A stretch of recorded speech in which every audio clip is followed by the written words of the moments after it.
Estamos muy contentos de recibirlos, le damos la bienvenida desde la Asociación de Licenciados en Geología del Uruguay. Agradecemos el interés que están teniendo en un tema tan sensible como son los recursos hídricos subterráneos. Al estar estos asociados directamente con las formaciones geológicas, la figura del geólogo se torna indispensable al momento de su estudio. Es en este sentido que la Asociación de Licenciados en Geología del Uruguay, en el marco del Día del Geólogo, celebrado el pasado 28 de mayo, hemos estado organizando varias actividades, siendo esta una de ellas, reforzando y ratificando el compromiso que tenemos los licenciados en geología para con la sociedad en el cuidado y el buen uso de los recursos naturales. La ALGU busca y fomenta que las decisiones y las políticas públicas se basen en el conocimiento científico. Hoy vamos a disfrutar a dos expertas en el tema, las doctoras Paula Collazo y Karina Pamukkalian. La doctora Pamukkalian es licenciada en Geología, egresada de la Facultad de Ciencias de UDELAR y doctorada en la Universidad Nacional de La Plata en el 2012. Trabajó en OCE y es actualmente docente en la Facultad de Ciencias como asistente de hidrogeología. Pertenece al Sistema Nacional de Investigadores y es investigadora grado 3 de PDCIVA y delegada ante la CETEAGUA por la Facultad de Ciencias. La doctora Paula Collazo es doctorada en la Universidad de Buenos Aires en Ciencias Geológicas en el área de hidrogeología. MBA en Geología en Gestión de Áreas Contaminadas de la Universidad de San Pablo. Profesora adjunta de Recursos Hídricos Subterráneos en el Instituto de Ciencias Geológicas de la Facultad de Ciencias. Exdelegada de la Facultad de Ciencias al Consejo Nacional Asesor de Ceregas y consultora en aguas subterráneas. Le voy a dar la palabra ahora a María Paula Collazo y a Karina Pamukkalian, y desde ya de vuelta agradecemos la presencia de todos ustedes. Bueno, muchas gracias, Andrea. Gracias a la ALGU por esta posibilidad, por esta charla, por esta conferencia. Y gracias a todas las personas, a todos los participantes que están interesados en el tema. Ya veo que tenemos como 107 participantes, esperamos ser lo más claro posible y bueno, como dijo Andrea, al final de la conferencia se va a abrir una instancia de preguntas para que puedan hacer todas las preguntas que deseen. Bueno, el tema de hoy, el tema de esta conferencia es agua subterránea y déficit hídrico. Como bien dijo Andrea, el 28 de mayo fue el Día del Geólogo. El agua subterránea es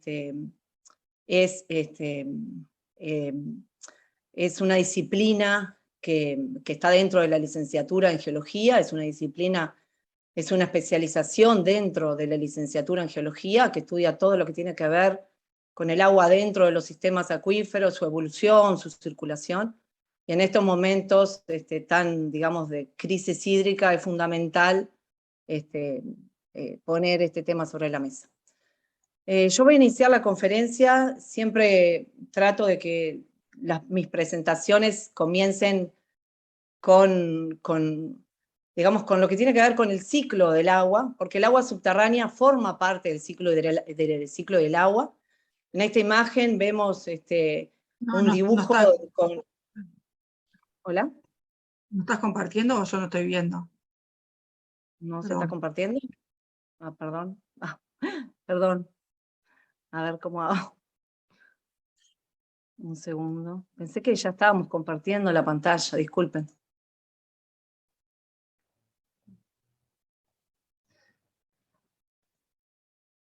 A ver, ¿ahora? Ahora sí. Ay, disculpen.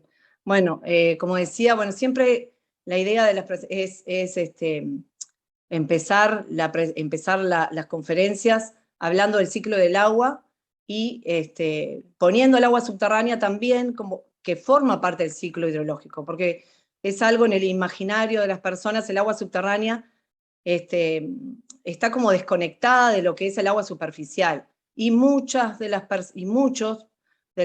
personas piensan que el agua subterránea es un río que está por debajo del suelo. Entonces, en esta imagen, que es bastante, es visual y se puede observar bien, el agua subterránea forma parte del ciclo del agua. Es un agua que no se ve, está invisible, está dentro de formaciones geológicas, dentro de cuerpos rocosos, que llamamos acuíferos, aquellas formaciones que captan agua, que tienen la capacidad de almacenar y transmitir esa agua, y que tiene una circulación mucho más lenta que el agua superficial. Bueno, los tiempos son, como dije recién, los tiempos son más lentos, hablamos de días, meses, años, siglos, que el agua puede recorrer 1 metro.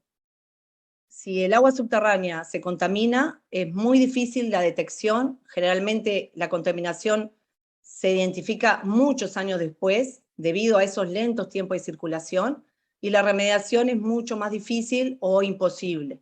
Y esa contaminación alcanzó grandes volúmenes. Por otro lado, hay un equilibrio entre lo que es el ciclo natural, y para que se mantenga ese ciclo, tenemos que, tiene que haber una dinámica entre lo que es la extracción y las reservas.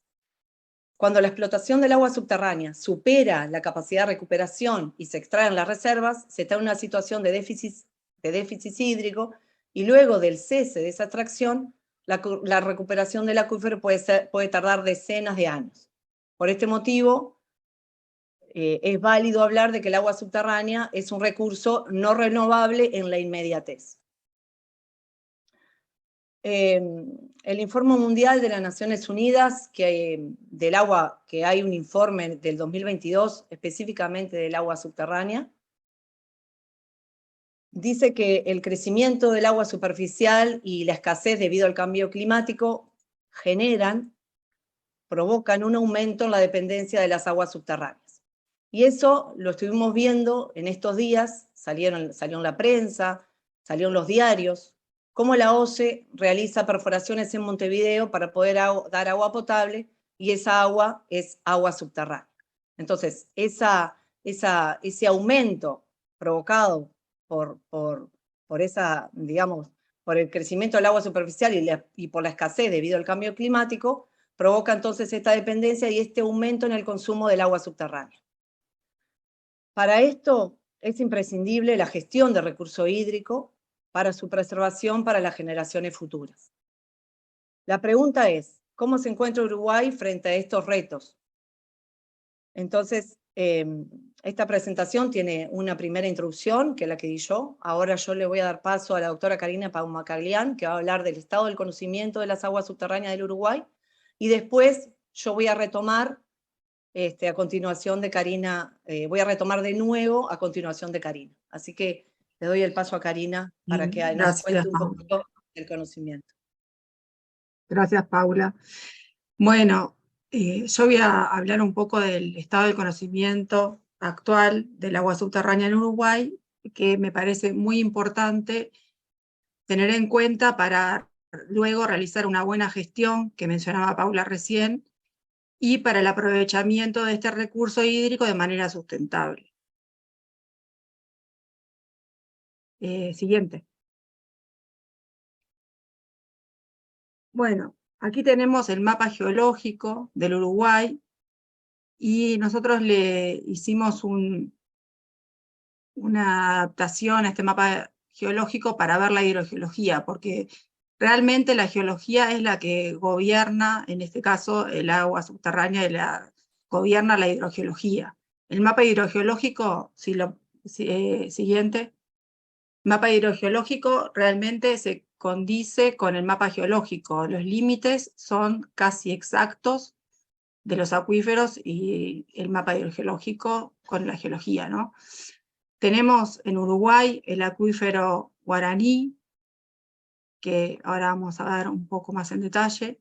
Tenemos la parte aflorante y la parte infrabasáltica, confinada debajo del basalto de Arapey.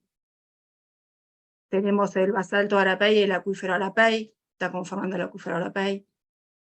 El acuífero Guaraní, ahora hay un detalle en el mapa hidrogeológico del acuífero guaraní. Tenemos acá la parte aflorante y la parte confinada. Bueno, después tenemos como importantes, ¿puede ir para atrás una? No, para atrás, no para atrás. Sacar ahí está, para que vean el mapa. A la izquierda, en el oeste, están los acuíferos litoral cretácicos del litoral, que son principalmente el acuífero Mercedes, y este se extiende por los departamentos de Paysandú y Río Negro principalmente, y en Argentina Entre Ríos. Tiene caudales de hasta 50.000 litros por hora y más también. Y bueno, después tenemos los acuíferos, tenemos, perdón, el acuífero Raigón, que es muy importante, está en San José, y este acuífero tiene una parte sur que es más productiva, la parte del norte es menos productiva. La parte sur llega a tener caudales de hasta 30.000 y 50.000 litros por hora, con espesores de entre 12 y 25 metros, y está confinado en el sur por la Formación Libertad, con espesores de 2 a 10 metros, y en la parte norte no está confinado, generalmente es libre y está más expuesta a la contaminación. Bueno, después hay otros acuíferos importantes, vamos a hablar principalmente de estos que mencioné, pero después hay otros acuíferos importantes, como el acuífero Chuy, también están los acuíferos pérmicos y acuitardos pérmicos, acuíferos pobres, que tienen problemas de calidad en general. Y después, bueno, tenemos el basamento cristalino, que en este mapa está todo en verde junto, lo que es el acuífero fracturado. En la carta, en la memoria hidrogeológica, sí está más especificado, pero aquí lo teníamos todo junto. Bueno, continuamos, Paula. Siguiente, y siguiente. Ahí está. El número de perforaciones por acuífero, este es un gráfico de OCE del año 2015, que se presentó por Andrés Pérez en la jornada de Geociencias, y vemos cómo el basamento cristalino ocupa un 30% de las perforaciones que tiene OCE, que son, en este caso eran unas 700 y pico, ahora llega a unas 900, pero creemos que la tendencia se mantiene. Principalmente el agua subterránea abastece pequeñas localidades rurales. Pero también en Rivera, por ejemplo, tenemos una ciudad que se abastece por agua subterránea. El acuífero Raigón, en este gráfico vemos que el 8% de los pozos ocupa, y llamativamente Rivera, Tacuarembó, que sería el acuífero guaraní, solo el 9,9%. Pero eso es por pozos. Sin embargo, en el acuífero guaraní puede llegar a haber hasta caudales de hasta 300.000 litros por hora. Entonces, si lo hacemos por volúmenes, este porcentaje aumentaría muchísimo para el acuífero guaraní, disminuiría un poco para el basamento cristalino, y así. Siguiente. Bueno, el sistema acuífero guaraní es el tercer acuífero más importante del mundo, y ocupa los países de la región, Brasil, Paraguay, Argentina y Uruguay. Tiene unas reservas de millones de kilómetros cúbicos, y bueno, como dije, hay una parte aflorante, que tenemos acá un detalle del mapa de Collazo 2006, la parte aflorante, donde tenemos la formación Tacuarembó, la formación Rivera, y también aluviales y algunas interdigitaciones del basalto Arapey. En la parte infrabasáltica es donde están los pozos con mayores caudales. Curiosamente tienen algunos problemas de calidad como flúor y arsénico. Siguiente. En Uruguay se han hecho varios proyectos sobre este acuífero, como por ejemplo el Proyecto de Protección Ambiental y Desarrollo Sostenible del Sistema Acuífero Guaraní de OEA-UNESCO, el Proyecto de Fondos Universidades, de Vulnerabilidad y Riesgo Hidrogeológico en el área florante del Sistema Acuífero Guaraní, el proyecto financiado por el Banco de Desarrollo de América Latina y acuíferos transfronterizos. A su vez, hay una implementación que se está llevando a cabo actualmente en Facultad de Ciencias de un observatorio del acuífero guaraní con una iniciativa de la doctora Paula Collazo. Siguiente. Bueno, trabajos recientes sobre el acuífero guaraní. Hay varios trabajos, pero para poner algunos, tenemos sobre gestión, sobre hidroquímica, sobre geopolítica, sobre vulnerabilidad, sobre petrografía sedimentaria. Y se necesita seguir estos proyectos y estos trabajos y establecer una continuidad en el monitoreo, de lo que va luego a mostrar Paula.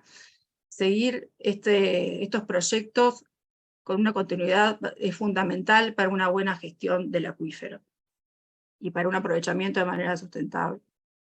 Después tenemos el sistema acuífero Arapey-Salto, que también hay varios proyectos acerca de estos acuíferos, que se consideran un sistema, y a veces también tenemos trabajos y proyectos del acuífero Salto, y algunos del sistema acuífero Salto, y otros del acuífero Arapey.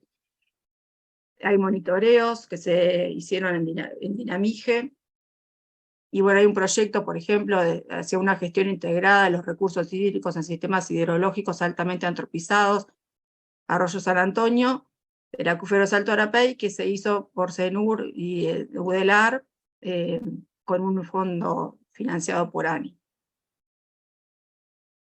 Siguiente. El monitoreo de acuífero Salto de Dinamige también. Bien. Bueno, acá tenemos uno de los resultados de todos estos proyectos y todas estas investigaciones, que por ejemplo es el mapa geoestructural de la formación Arapey.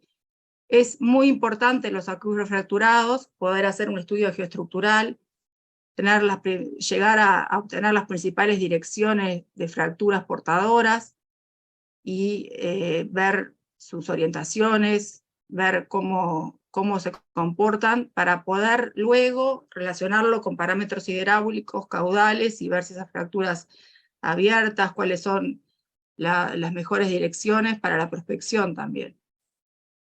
Y bueno, y todo esto tiene que ir acompañado de un plan de gestión, como siempre, y una planificación de la explotación del acuífero. Siguiente. Bueno, los acuíferos cretásicos del litoral oeste, tenemos numerosos proyectos, algunos de ellos como ejemplificación de gestión ambiental del sistema acuífero Mercedes, de la Facultad de Ingeniería, Universidad Nacional Autónoma de México. Y acá tenemos uno de los resultados de este proyecto, el mapa hidrogeológico del sistema acuífero Mercedes, a escala 1/200.000. Una cosa que me faltó decir cuando mostré el mapa hidrogeológico es que tenemos un mapa hidrogeológico escala 1 a 1 millón, y es un buen logro que se ha hecho en el 2003, antes, y se ha actualizado en el 2003, pero en realidad necesitamos mayor detalle de la cartografía hidrogeológica del país. Hay algunos lugares que tienen mapas hidrogeológicos de detalle como este, o de mayor detalle, pero necesitaríamos por lo menos 1/500.000 para todo el Uruguay, y bueno, es un trabajo arduo, pero deberíamos intentar hacerlo. Siguiente. Bueno, el sistema acuífero Raigón, que es muy importante en el sur del país porque está en una zona agropecuaria y lechera, que abastece toda esa zona y es muy productivo, aunque es regionalmente restringido. Tenemos algunos proyectos para mostrar: el estudio de acuífero Raigón, de IMSA, Ministerio de Agricultura y Pesca, Ministerio de Transporte y Obras Públicas, Banco Mundial. También el proyecto regional de cooperación técnica, proyectos de gestión sostenible, gestión ambiental, y también monitoreo por parte de Dinamige. Siguiente.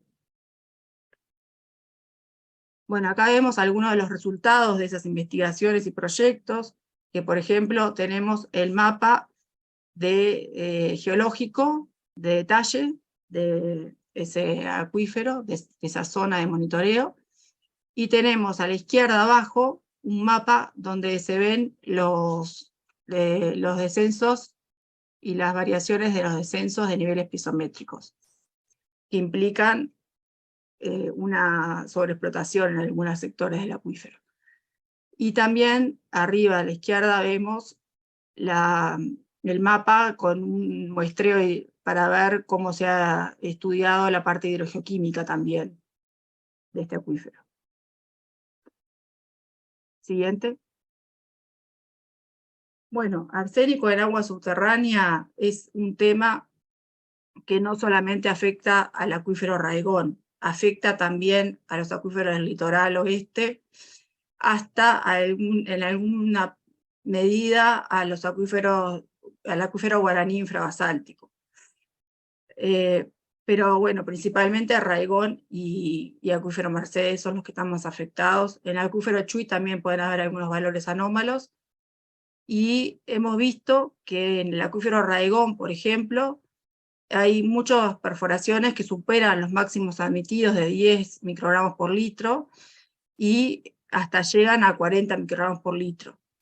Algunos superan sensiblemente esos valores, o superan los valores que están especificados en la normativa UNIT de Uruguay, pero este año ya la normativa UNIT de Uruguay, Uruguay va a adoptar la recomendación de la OMS, que es 10 microgramos por litro. Y bueno, después se han hecho algunas investigaciones. El proyecto de mitigación de arsénica en agua subterránea lo llevamos a cabo teniendo como responsable a la doctora Collazo. Yo participé como investigadora, y bueno, ahí pudimos ver también el origen del arsénico, el origen geogénico del arsénico, y también tratar de ver técnicas de mitigación. Y otro proyecto que se está llevando a cabo actualmente es arsénico en agua subterránea, dirigido por la doctora Valerie Bull.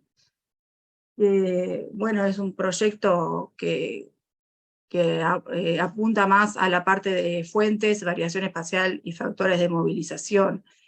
O sea, apunta más a lo que es la distribución espacial del arsénico, que no se tienen muchos datos. Y bueno, quiero mencionar esto en especial porque me parece un tema importante del arsénico en agua subterránea, pero lo podemos ver en otro momento también. Siguiente. Bueno, después tenemos como importante los recursos hídricos asociados al basamento cristalino, que como mostraba Paula recién, tenemos algunas iniciativas en Montevideo que son en basamento cristalino. Acá tenemos el estado de conocimiento, lo más completo que conozco. Tenemos en Punta Espinillo varios trabajos que se hicieron por Montaño, estuvo en un proyecto Prenadar con Facultad de Ciencias.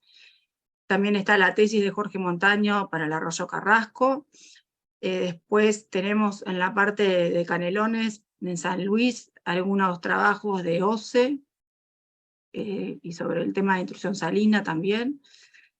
Y ya esto está dividido en terrenos que no quiero entrar en detalle, pero el terreno Nico Pérez sería lo que se ve como AF2 ahí en el medio.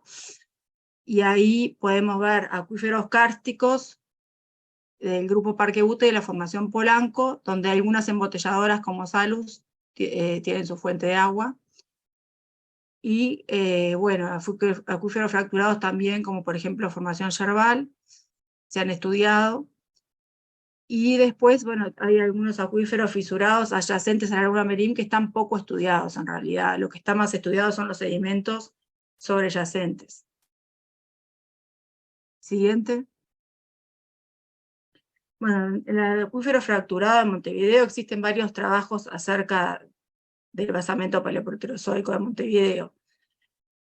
Por ejemplo, el trabajo final de Pérez Matiauda en 93 en Arroyo Toledo, la tesis de Montaño que ya la nombré en Arroyo Carrasco, varios trabajos en Punta Espinillo, un trabajo reciente en Punta Espinillo de una tesis de grado de Romy González, y bueno, algún trabajo nuestro en prensa del cuadrante sureste de Montevideo. Esta es una imagen del trabajo que está en prensa del sector sureste de Montevideo, y lo que vemos es todo un análisis estructural, geoestructural, donde se ven todas las fracturas. Se hicieron por fotointerpretación, por teledetección y también usando las imágenes, estos modelos digitales del terreno, que es lo que se ve acá en el fondo. Y se superpusieron las perforaciones y se vieron los caudales que estaban asociados, y bueno, esos estudios son los que se tienen que hacer de detalle en el basamento cristalino. Ese que apareció aquí abajo es el pozo de Facultad de Ciencias, perdón, el pozo de Facultad de Ciencias que lo han venido a restaurar hace poco, y bueno, y que tenemos la suerte de tener esta perforación. Tiene 24 metros cúbicos por hora, o sea, 24.000 litros por hora, y bueno, quizás sirva para la comuna, para algún servicio. Siguiente. Bueno, en Montevideo, entonces, dada la crisis hídrica que se está viviendo, se manejan algunas alternativas con respecto al agua subterránea. Una de ellas es el acuífero aluvial del río Santa Lucía. Ha habido una propuesta reciente de Guillermo Popelka sobre esto. Yo me atrevo a decir algunas ventajas y desventajas que veo en esta situación, que veo que una ventaja es la proximidad a Montevideo, que el reservorio de agua dulce es un reservorio de agua dulce conocido, y como desventajas me parece como que no hay estudios detallados sobre este acuífero. Se necesita realizar una investigación integrada y una gestión integrada. Esto, de ser posible, tal vez fuera una solución, pero tendríamos que pasar por todas estas etapas, ¿no? Y hay que evaluar el posible impacto al ecosistema del río Santa Lucía también. Esto en realidad, yo entiendo que teniendo un estudio detallado y haciendo la planificación correspondiente, podría ser una solución. Es más, me he enterado que están haciendo estudios geofísicos en la zona. Pero bueno, es todo un tema que lleva un poco de tiempo también. Siguiente. Otra de las alternativas que se ha manejado es el acuífero Raigón. La ventaja de este acuífero es que se conocen con detalle las características hidrogeológicas e hidráulicas. Como hemos visto, hay varios proyectos, investigaciones, y hay un detalle bastante bueno de este acuífero. La desventaja es que el acuífero productivo está en San José, y que en algunos sectores está sobreexplotado. Siguiente. Bueno, para terminar mi parte, la última alternativa que se está viendo actualmente, que OCE está haciendo perforaciones en Parque Valle y están recurriendo al agua subterránea, son los acuíferos fisurados de Montevideo. Las ventajas son que está en Montevideo y que presenta caudales importantes. Conozco pozos de 60.000 litros por hora. Las desventajas es que es un medio discontinuo, heterogéneo, o sea, esos pozos hay que ver dónde están, hay que estudiar bien las fracturas, un análisis geoestructural bien realizado, y bueno, y geofísica también. Se necesitan estudios geológicos, geoestructurales, hidrológicos, hidrogeoquímicos, etc. Entonces, con esto ahora yo voy a dejar a Paula, voy a dar la palabra nuevamente a Paula, para que haga una síntesis de estas alternativas en Montevideo. Bueno, retomo yo. Muchas gracias, Karina, por tu presentación. Yo voy a hacer una síntesis. Lo que son las alternativas que se están manejando son alternativas de agua subterránea localmente. Estas alternativas de agua subterránea no van a abastecer a Montevideo ni a toda la área metropolitana, porque en total estamos hablando de una población de 1,5 millones, un poco más de 1,5 millones. Entonces se habla de alternativas de agua subterránea que son localmente o que puedan cubrir un porcentaje, o un porcentaje menor. Ahora, las alternativas que se manejan son, por un lado, el basamento cristalino, que como dijo Karina, es un medio discontinuo, que es vulnerable a la contaminación y que no está gestionada. En cuanto a la cantidad, el agua circula únicamente por fracturas, es decir, es un acuífero, son rocas duras, que la única forma que tiene el agua de circular es por fracturas. Hay que destacar que hay fracturas que pueden estar secas, entonces la ubicación de esos pozos va a depender únicamente de dónde estén ubicados, dónde estén localizadas esas fracturas y de las características de las mismas.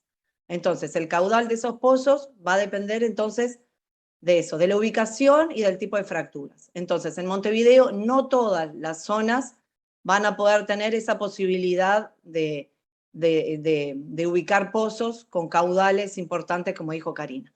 Eso es en cuanto a la cantidad. En cuanto a la calidad, al ser un acuífero fracturado, que en muchas zonas está expuesto, puede presentar concentraciones anómalas de metales por infiltración de lixiviados de industrias o de otras fábricas, estaciones de servicio que no están controladas, problemas de hidrocarburos. Hay pérdidas en la red de saneamiento, eso también puede afectar a la calidad de lo que es la calidad bacteriológica. Entonces, tenemos digamos, una situación con el basamento cristalino que bueno, está, pero tenemos estas, digamos, estas ventajas y estas desventajas. En cuanto al acuífero Raigón, es un acuífero sedimentario, el agua se acumula, digamos, en los poros, circula por los poros, no es un acuífero de rocas duras fracturado, es muy productivo al sur de San José, el límite con Canelones es el propio Santa Lucía. Como dijo recién Karina, presenta anomalías de arsénico que están localizadas. Hay usuarios con derecho de uso vigente, extrayendo volúmenes de más de 100.000 litros hora, que es principalmente para uso agrícola, y está gestionado parcialmente. Con respecto a la otra alternativa, la última alternativa de la aluvial Santa Lucía, en este caso el agua subterránea forma parte del ecosistema del río. Explotarlo implicaría modificar este ecosistema, ya que reduciría o eliminaría en su totalidad el aporte que actualmente tiene hacia el río. En situaciones de sequía prolongada no tendría recarga, o sea, no porque es un acuífero libre. Para determinar si es factible explotar el aluvial sin perjudicar el ecosistema del río Santa Lucía, es fundamental generar un modelo conceptual de funcionamiento que contemple el recurso de manera integral. Explotar el aluvial sin generar un modelo conceptual que nos brinde la información necesaria es un grave error, es un gran error. Porque, como dijimos recién, es un ecosistema donde el agua subterránea y el agua superficial están conectadas hidráulicamente. Actualmente, el agua subterránea está aportando agua al río Santa Lucía. Y bueno, si se empezara a perforar, a explotar, sin considerar, digamos, cuál va a ser el impacto que tenga esa explotación sobre el sistema, yo creo que es un gran error y bueno, estaríamos, digamos, afectando gravemente al ecosistema. Bueno, ahora yo voy a hablar un poquito bueno, cómo está la gestión del agua subterránea en Uruguay, porque bueno, la demanda de agua subterránea cada vez es mayor y necesitamos saber a qué nos enfrentamos, o sea, vamos a consumir más agua subterránea, pero tenemos que saber de qué punto partimos en cuanto a la gestión del agua en Uruguay. Voy a empezar por el acuífero Guaraní, que es uno de los acuíferos más nombrados últimamente, también se ha dicho en la prensa, por los mismos ciudadanos, por los mismos uruguayos que preguntan por qué no se puede usar el acuífero Guaraní para abastecer Montevideo. Como Karina mostró en el mapa, el acuífero Guaraní queda en el norte, estamos a 400 kilómetros del acuífero Guaraní. El acuífero Guaraní abastece en un 80% a la ciudad de Rivera, en un 100% a la ciudad de Tranqueras y a todas las localidades que están en esa zona, la región del Guaraní. O sea, ya el acuífero Guaraní, ya el agua subterránea está siendo utilizada para abastecimiento humano, además de los otros usos. Actualmente hay un plan de gestión integrada del sistema acuífero Guaraní. Eso lo saqué textual del plan. A la fecha hay solamente 6 divers que son unas sondas para medir la medición continua de la presión, temperatura y conductividad, en pozos de la OCE, en la ciudad de Rivera, y se espera instalar otros 14 esas sondas en pozos de diferentes zonas de ocurrencia del SAR. Por otro lado, los pozos termales están equipados con medidores de presión, temperatura y caudal. Entonces, en principio son 6, está previsto instalar más, pero esos datos de esos divers que están, no son datos abiertos, no son datos que estén a tiempo real, y tampoco hay reportes con los datos recabados de estas 6 sondas, digamos. O sea, al día de hoy no sabemos cuándo fueron instaladas, el año, ni tenemos ningún dato, son muy pocas además, porque estamos hablando de una zona muy grande que abarca varios, solo la zona florante, son casi 70.000 kilómetros cuadrados. Entonces, bueno, a las fechas hay solo 6 para un monitoreo, para gestionar, digamos, esa zona. Es un poco, digamos, bueno, por algo se empieza, pero es un poco, digamos, escaso. Nosotros, en función de la importancia del acuífero guaraní, nos parece que sería importante declarar reserva protegida al acuífero guaraní, ya que abastece, como dije, a esas ciudades, y que preserva un estado natural de varios niveles. El acuífero guaraní es un sistema, no es solo la formación Tacuarembó, sino que es un sistema, es una sucesión de formaciones sedimentarias que están conectadas hidráulicamente. Estamos hablando de un paquete muy grande en la vertical, muy espeso, y creo personalmente que esta herramienta, o sea, si se pudiera declarar alguna zona, por lo menos la aflorante, una zona de reserva protegida, favorecería la protección y bueno, y esos derechos de uso se verían supervisados, impidiendo que pongan en riesgo el estado natural del sistema. Por otro lado, el acuífero Raigón hay un monitoreo, o sea, estamos hablando de la gestión que hay actualmente en los acuíferos más importantes que tiene el Uruguay. El acuífero Raigón tiene una red de monitoreo de la Dirección Nacional de Minería y Geología. Tiene reportes, que son reportes bianuales. Ahí yo les coloqué una imagen de los reportes. Presentan en esos reportes los rangos de variación de niveles estáticos. Desde septiembre, este es el último reporte, de 2019-2020.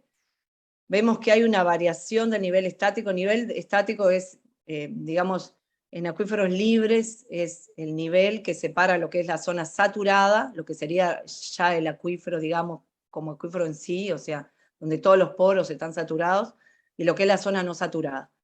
Hay una variación, ese nivel estático se mide directamente en los pozos, en el nivel de agua de los pozos, y en este reporte se ha visto que hay una variación de hasta 2 metros en algunos sectores. Y este es el mapa que presenta ese reporte, con variaciones de 2 metros, que son variaciones bastante importantes, de descenso en los niveles de esos pozos. Están localizados justamente en las zonas las zonas más productivas, donde hay una extracción más intensiva. Entonces, esto es una parte del reporte, donde la red tiene 44 pozos. De acuerdo a esas medidas que se obtienen en el 2020, se identificó un descenso generalizado en la mayor parte del área abarcada en comparación con los niveles estáticos medidos en la campaña de 2019. Se constató un descenso estimado en el entorno de 0 a 1 metro, encontrándose excepciones con descensos mayores a 2 metros. Estos descensos son coherentes con el estado de la sequía que agobia a nuestro país, y por ende hay una menor entrada de agua al sistema acuífero, producto del déficit hídrico relativo entre los periodos contemplados. Entonces, el déficit hídrico no solo afecta, como dije al principio, a la disminución de caudales en ríos y arroyos, sino también que impacta en la recarga de acuíferos libres directamente. Bueno, acá tenemos una imagen de lo que son los caudales en el acuífero Raigón. tenemos pozos que están captando por encima de los 100.000 litros hora. En este cuadro de Dinamige presenta 10 pozos mayores a 100.000 litros hora, con máximos de hasta 158.000 litros hora. Estamos hablando que estos pozos tienen derecho de uso por 10 años. Ese es el derecho de uso que da Dinagua a las empresas agropecuarias que solicitan este derecho, sin contar todos los otros pozos que pueden estar en este sistema, en este acuífero, que no tienen la solicitud de derecho de uso. Entonces, ¿qué tenemos del monitoreo de acuífero Raigón como para enfrentar, digamos, si tuviéramos que decir, bueno, tenemos que usar agua del acuífero Raigón?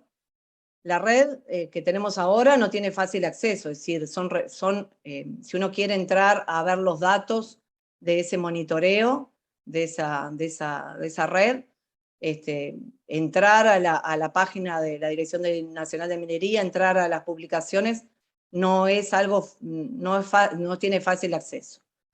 No son datos a tiempo real, o sea, ni son datos abiertos. Lo que tenemos son reportes, que son reportes anuales, bianuales, que están en PDF, y el último reporte es de 2019 a 2020. Entonces tenemos que el 2021, el 2022, y no sé, porque no estoy en la Dirección Nacional de Minería, pero hasta el último fue en el 2020. La red no es automatizada y es de tipo manual. O sea, son funcionarios de la Dirección Nacional de Minería que van a hacer la medición anual. Solo hay información de niveles estáticos o piezométricos en los pozos. Los datos químicos solo son de mayoritarios y en algunos pozos de arsénico. No son datos abiertos.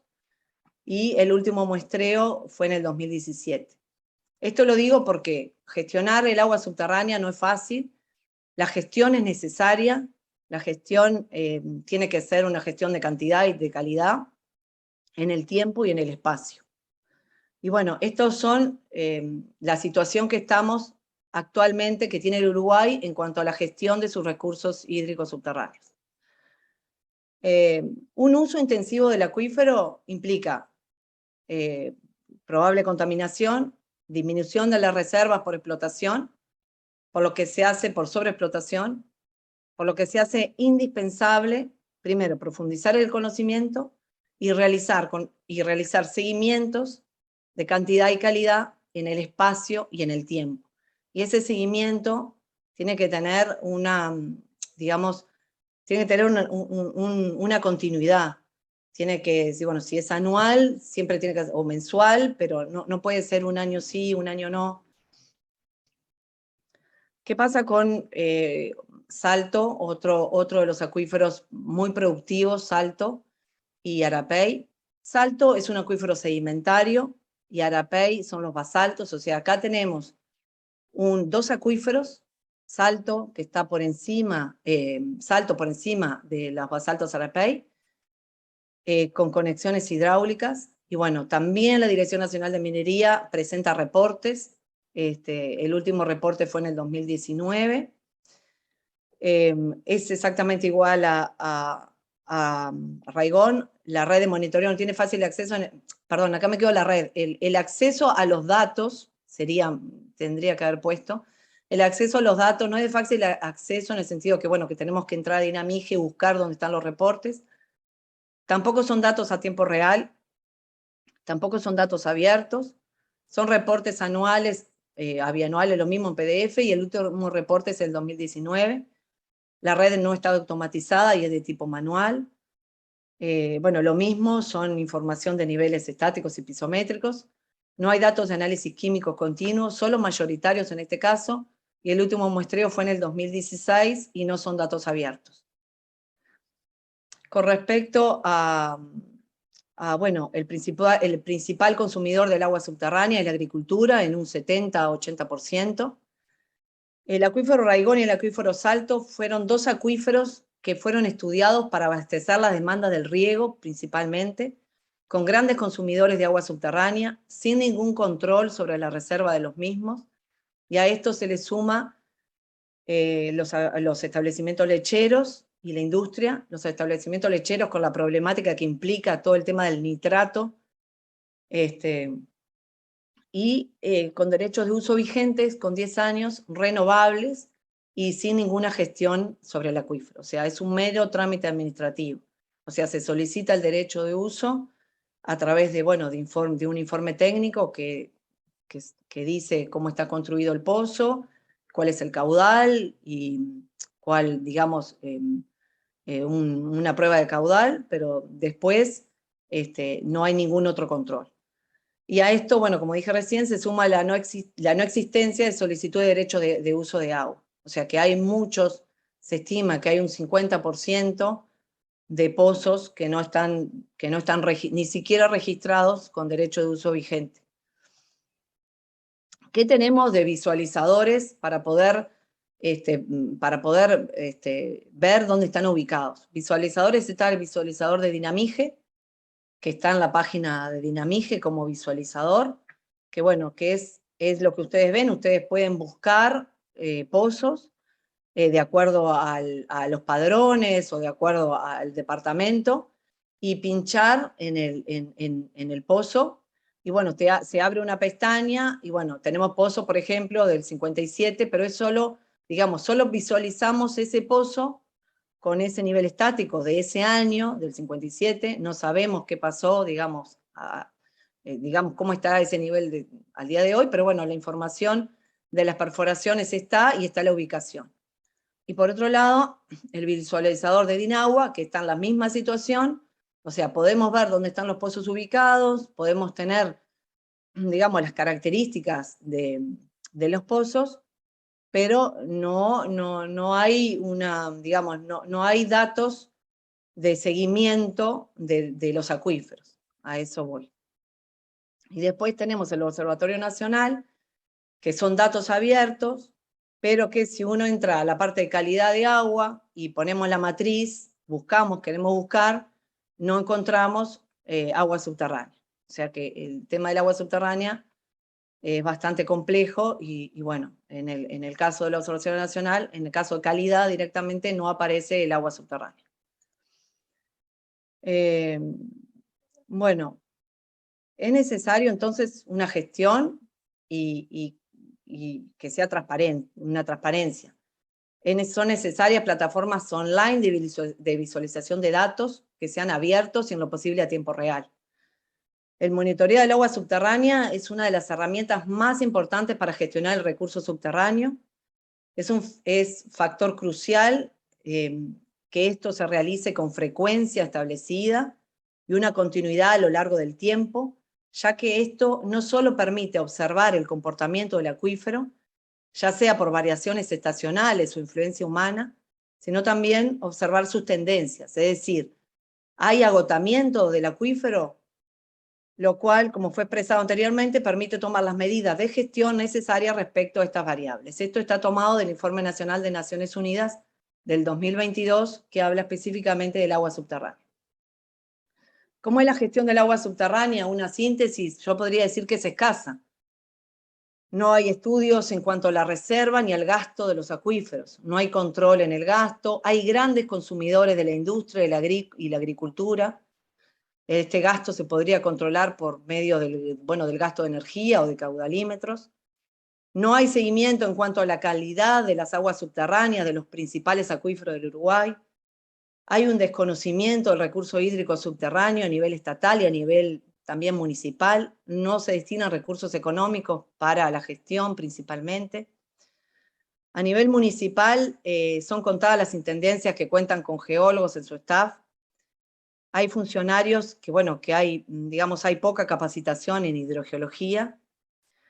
No hay protección de pozos de abastecimiento humano de la OCE, y no hay cánones para uso de agua subterránea a los grandes consumidores, industrias, consumidores agropecuarios. Esto obviamente no se debe incluir al abastecimiento humano. Hay carencias en la legislación actual sobre agua subterránea, y se necesita una dirección que tome el liderazgo en cuanto a los recursos hídricos subterráneos, que pueda articular entre las distintas instituciones del Estado y entre la academia.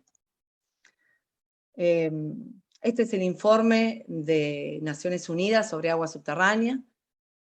Yo puse hice como tres recuadros que me parece que son importantes recalcar. Uno es que, bueno, el informe se centra en la necesidad de explorar y proteger las aguas subterráneas y muestra que su gestión equitativa y sostenible será fundamental para sobrevivir y adaptarse al cambio climático y satisfacer las necesidades de una población creciente. Por otro lado, las interrelaciones entre las aguas subterráneas y la salud humana, la reducción de la pobreza y la igualdad de género. Para ello no basta con mejorar los conocimientos y el desarrollo de capacidades para proteger los acuíferos, necesitamos innovación en términos de intervenciones técnicas, reformas institucionales, legales, mejora en la financiación y cambio de comportamiento. Y bueno, hay que tener en cuenta lo que es el abuso, ya sea por contaminación o por sobreexplotación, es que amenaza a todo el ciclo del agua y por lo tanto el bienestar humano y la supervivencia de toda la vida.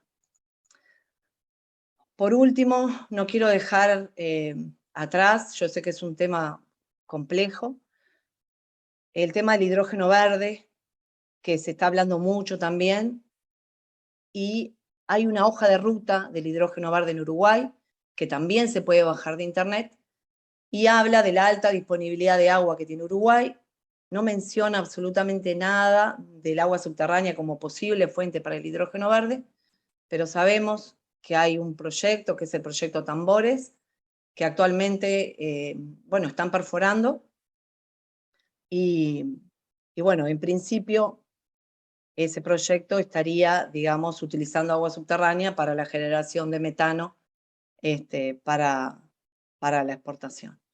Entonces, yo creo que esta es la última, sí. Yo agradezco muchísimo a los participantes. La idea de la conferencia era mostrar la importancia del agua subterránea, la importancia de la gestión del agua subterránea, porque estamos viendo en la prensa, en los informativos, que bueno, que se está perforando, la OCE está perforando, se están buscando pozos para poder ser utilizados, y es crucial conocer y gestionar nuestros recursos. Entonces, bueno, yo agradezco muchísimo la participación, le doy la palabra a Andrea de la ALGU. Desde la ALGU agradecemos muchísimo a Karina y a Paula, y también a ustedes por haber participado y preocupado por el tema tan importante como son los recursos hídricos subterráneos. Y nosotros agradecemos a ALGU. Muchas gracias. Agradecemos a ALGU también. Les mando un abrazo, unas buenas noches y será hasta pronto en otra instancia científica para todos ustedes. Muchas gracias, muy amable a todos, de verdad. Gracias a todos. También agradecer a la ALGU, a Andrea y a los participantes. Sí, exactamente. Me pliego a las palabras de Paula.